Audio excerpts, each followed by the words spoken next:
నా 15వ ఏట నేను 10th క్లాస్ చదువుతున్న సమయంలో నా జీవితాన్ని క్రీస్తు సింహాసనంగా మార్చాను. ఇప్పుడు నా హృదయంలో ఆసీనుడైన వాడు నా ప్రభు అయిన దేవుడే. ఆయనే సింహాసనాసీనుడు. ఆయన నా హృదయంలో చేర్చుకున్న దగ్గర నుంచి ఇప్పటి వరకు అద్భుతమైన శాంతిని, సంతోషాన్ని, సమాధానాన్ని నా జీవితంలో అనుభవించడంతో పాటుగా అనేక మందికి దీవెనకరంగా, ఆశీర్వాదకరంగా నా బ్రతుకుని దేవుడు చేశాడు. ఈ మాటలు వింటున్న నీవు ఇంకా నీ జీవితాన్ని క్రీస్తు సింహాసనంగా మార్చకపోతే ఇదే రక్షణ దినము, ఇదే అనుకూల సమయం.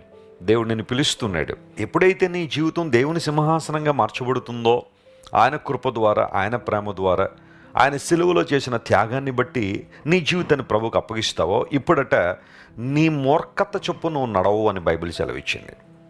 మరి ఎవరి వల్ల నడుస్తామంటే దేవుని ఆత్మ ద్వారా మనం నడిపించబడతాం. పరిశుద్ధాత్మ మనకు ఒక బహుమానంగా అనుగ్రహించబడ్డారు కనుక పరిశుద్ధాత్మ దేవుడు నడిపించిన విధానంలో మనం నడవడానికి దేవుడు మనకు సహాయం చేస్తున్నాడు. ఎవరైతే దేవుని ఆత్మ ద్వారా నడిపించబడతారో వారు శరీరేచ్ఛలు నెరవేర్చరని అపోస్తలుడైన పౌలు గలతీ సంఘానికి రాశాడు. చాలాసార్లు శరీరేచ్ఛలు మనల్ని డామినేట్ చేస్తూ ఉంటాయి. డిజైర్స్ అనేవి, లోక సంబంధమైన ఆశలు మన భక్తి జీవితాన్ని అధిగమించడానికి ప్రయత్నం చేస్తూ ఉంటాయి. అటువంటి పరిస్థితుల్లో పరిశుద్ధాత్మ దేవుని స్వరానికి లోబడి పరిశుద్ధాత్మ దేవుని యొక్క నడిపింపుతో మనం నడిచినప్పుడు, ఆత్మ ద్వారా నడిపించబడినప్పుడు శరీరేచ్ఛలు నెరవేర్చకుండా ఆత్మ సంబంధమైన కార్యాలు నెరవేర్చే వారంగా మనం ఉంటాం. ఇది బైబిల్ సెలవిస్తుంది.